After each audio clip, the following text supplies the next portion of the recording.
Hello পিয়স, আশা করি সকালে ভালো আছেন।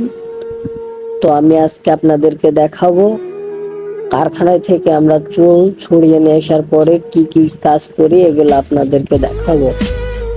যে কারখানা থেকে চুলটা নিয়ে আসার পরে ঝাড়ার কারণ, যে চুলে যদি কোনো ময়লা থাকে ময়লাটা এভাবে ঝাড়লে পড়ে যায়।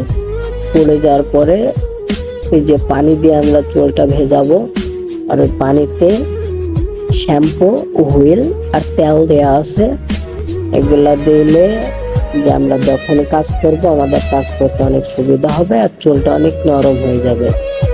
চুল নরম হয়ে গেলে ছেঁড়ার সম্ভাবনা একটু কম থাকবে। ওই জন্য এগুলো দেওয়ার কারণ। যে পানি দেওয়া শেষ হয়ে গেছে, এবার ভোরটা জড়াবো। ভোরটা জড়ানোর পরে এটা বস্তায় ধুয়ে দেওয়া হবে। কাল সকালে কাজ করব।